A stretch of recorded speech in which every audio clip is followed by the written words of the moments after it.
ಕನ್ನಡಿಗರನ್ನ ಮತ್ತೆ ಕೆಣಕಿದ್ರ ಸೋನು ನಿಗಮ್. ಹೌದು, ಬೆಂಗಳೂರಿನ ಚಂದಾಪುರದ ಸ್ಟೇಟ್ ಬ್ಯಾಂಕ್ ಆಫ್ ಇಂಡಿಯಾ ಶಾಖೆಯ ವ್ಯವಸ್ಥಾಪಕರೊಬ್ಬರು ಕನ್ನಡದಲ್ಲಿ ಮಾತನಾಡಲು ನಿರಾಕರಿಸಿದ ವಿವಾದದ ಹಿನ್ನೆಲೆ ಸೋನು ನಿಗಮ್ ಎಂಬ ಹೆಸರಿನ ಎಕ್ಸ್ ಖಾತೆಯಿಂದ ಮಾಡಲಾದ ಒಂದು ಟ್ವೀಟ್ ಇದೀಗ ಭಾರಿ ವೈರಲ್ ಆಗಿದೆ. ಇದರಲ್ಲಿ ಕನ್ನಡ ಫಿಲಂ ಹೀರೋಗಳನ್ನ ಹಾಗೂ ಸಂಸದರನ್ನ ಟೀಕಿಸಿ ಅಭಿಪ್ರಾಯ ಪೋಸ್ಟ್ ಮಾಡಲಾಗಿದೆ. ಕನ್ನಡ ಫಿಲಂಗಳನ್ನ ಹಿಂದಿಗೆ ಡಬ್ ಮಾಡಬೇಡಿ, ಫ್ಯಾನ್ ಇಂಡಿಯಾ ರಿಲೀಸ್ ಮಾಡಬೇಡಿ, ಇದನ್ನ ಕನ್ನಡ ಹೀರೋಗಳಿಗೆ ಹೇಳುವ ಗಟ್ಸ್ ನಿಮಗೆ ಇದೆಯಾ ಎಂದು ಆತ ಪೋಸ್ಟ್ ಮಾಡಿದ್ದಾನೆ.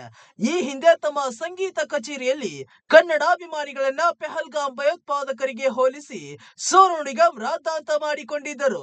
ಆ ಹಿನ್ನೆಲೆಯಲ್ಲಿ ಈ ಪೋಸ್ಟ್ ಅನ್ನ ಅವರೇ ಹಾಕಿದ್ದಾರೆ ಎಂದು ಭಾವಿಸಲಾಗಿತ್ತು. ಈ ಪೋಸ್ಟ್ ಅನ್ನ ಬೆಂಗಳೂರು ದಕ್ಷಿಣ ಸಂಸದ Tejasvi Surya social media X ನಲ್ಲಿ ಹಾಕಿದ ಒಂದು ಪ್ರತಿಕ್ರಿಯೆಗೆ ಕಾಮೆಂಟ್ ಆಗಿ ಹಾಕಲಾಗಿತ್ತು.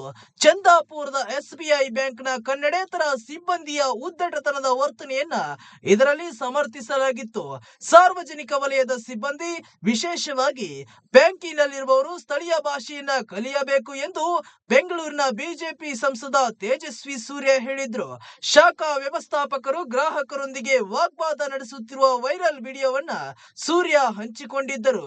ಸಾರ್ವಜನಿಕ ವಲಯದ ಬ್ಯಾಂಕ್ಗಳಲ್ಲಿ ಗ್ರಾಹಕರಿಗೆ ಸೇವೆ ಸಲ್ಲಿಸಲು ಸ್ಥಳೀಯ ಸಿಬ್ಬಂದಿಯನ್ನ ನಿಯೋಜಿಸುವ ವಿಷಯವನ್ನ ಎತ್ತಿದ್ರು.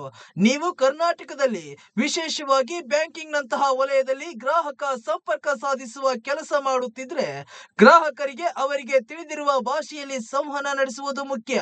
ಈ ರೀತಿ ಹೊರಟಾಗಿರುವುದು ಸರಿಯಲ್ಲ. ಕರ್ನಾಟಕದಲ್ಲಿ ಕೆಲಸ ಮಾಡುವ ಬ್ಯಾಂಕ್ಗಳು ಕನ್ನಡದಲ್ಲಿ ಗ್ರಾಹಕರಿಗೆ ಸೇವೆ ಸಲ್ಲಿಸಬೇಕು ಎಂದು ಸೂರ್ಯ ಪೋಸ್ಟ್ ಮಾಡಿದ್ದರು.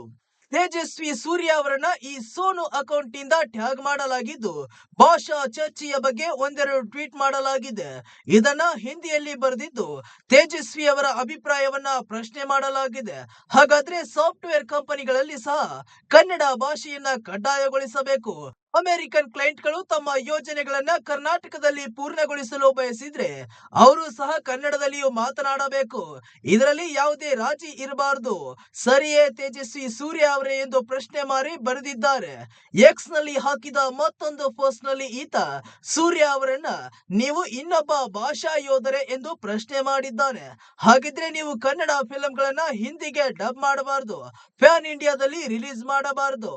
ಈ ಮಾತನ್ನ ಕನ್ನಡ ಸಿನಿಮಾದವರಿಗೆ ಹೇಳೋ ಗಟ್ಸ್ ನಿಮ್ಗೆ ಇದೆಯಾ ಎಂದು ಸಾಫ್ಟ್ವೇರ್ ಕಂಪನಿಗಳಲ್ಲೂ ಕನ್ನಡ ಬಲ್ಲವರನ್ನ ಮಾತ್ರ ನಿಯೋಜಿಸಬೇಕು ಎಂದು ಈ ಸೋನು ನಿಗಮ್ ಸಿಂಗ್ ಅಕೌಂಟ್ ನಿಂದ ಟ್ವೀಟ್ ಮಾಡಲಾಗಿದೆ. ಈ ಪೋಸ್ಟ್ ಬಗ್ಗೆ ಫ್ಯಾಕ್ಟ್ ಚೆಕ್ ಮಾಡಿದಾಗ ಇದು ಬಾಲಿವುಡ್ ಗಾಯಕ ಸೋನು ನಿಗಮ್ ಅವರ ಪೋಸ್ಟ್ ಅಲ್ಲವೆಂಬುದು ತಿಳಿದು ಬಂದಿದೆ. ಇದು ಬಿಹಾರ ಮೂಲದ ಸೋನು ನಿಗಮ್ ಸಿಂಗ್ ಎಂಬಾತನಾಗಿದ್ದು ಈತ ತಾನೊಬ್ಬ ಕ್ರಿಮಿನಲ್ ಲಾಯರ್ ಎಂದು ಹಾಕಿಕೊಂಡಿದ್ದಾನೆ. ಈತ ಕಾಂಗ್ರೆಸ್ ಕಾರ್ಯಕರ್ತನು ಹೌದು ಎನ್ನುವ ಅಭಿಪ್ರಾಯ ಮೂಡುವಂತೆ ಈತ ಕಾಂಗ್ರೆಸ್ ಧ್ವಜ ಹಾಕಿಕೊಂಡಿದ್ದಾನೆ. ಆದರೆ ಅಸಲಿ ಸೋನು ನಿಗಮ್ ಅವರ ಚಿತ್ರಗಳನ್ನ ತನ್ನ ಅಕೌಂಟ್ ನಲ್ಲಿ ಪೋಸ್ಟ್ ಮಾಡಿಕೊಂಡಿದ್ದು ನೋಡುಗರು ತಪ್ಪು ಭಾವಿಸುವಂತೆ ಮಾಡಲಾಗಿದೆ.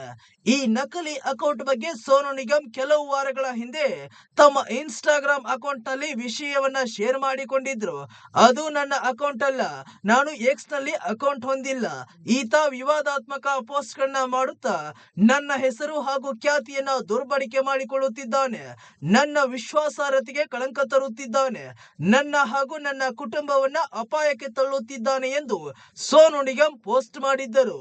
ಬೆಂಗಳೂರಿನಲ್ಲಿ ನಡೆದ ಸಂಗೀತ ಕಚೇರಿಯಲ್ಲಿ ಕನ್ನಡಿಗರ ಬಗ್ಗೆ ಸೋನು ಅಸಭ್ಯ ಹೇಳಿಕೆ ನೀಡಿದ್ದರು. ಕನ್ನಡಾಭಿಮಾನಿಗಳ ವಿನಂತಿಗಳನ್ನ ಪೆಹಲ್ಗಾಮ್ ದಾಳಿಗೆ ಅವರು ಲಿಂಕ್ ಮಾಡಿದ್ದರು. ಇದಕ್ಕೆ ಆಕ್ರೋಶ ವ್ಯಕ್ತವಾದ ಬಳಿಕ ಸೋನು ನಿಗಮ್ ಕ್ಷಮೆ ಕೇಳುವ ನಾಟಕವಾಡಿದ್ದರು. ಜೊತೆಗೆ ಕನ್ನಡಾಭಿಮಾನಿಗಳನ್ನ ಇನ್ನಷ್ಟು ಕೆಣಕಿದ್ದರು. ಕನ್ನಡಿಗರು ಇದರಿಂದ ಇನ್ನಷ್ಟು ಆಕ್ರೋಶಕ್ಕೀಡಾಗಿದ್ರು. ನಂತರ ಕರ್ನಾಟಕ ಚಲನಚಿತ್ರ ವಾಣಿಜ್ಯ ಮಂಡಳಿಯು ಸೋನು ನಿಗಮ್ ಹಾಡುಗಳನ್ನ ಕನ್ನಡದಲ್ಲಿ ಹಾಡಿಸದಂತೆ ನಿರ್ಬಂಧ ಹೇರಿತ್ತು. ನಂತರ ಸೋನು ನಿಗಮ್ ತನ್ನ ಹೇಳಿಕೆಗೆ ಕ್ಷಮೆ ಯಾಚಿಸಿದ್ದರು.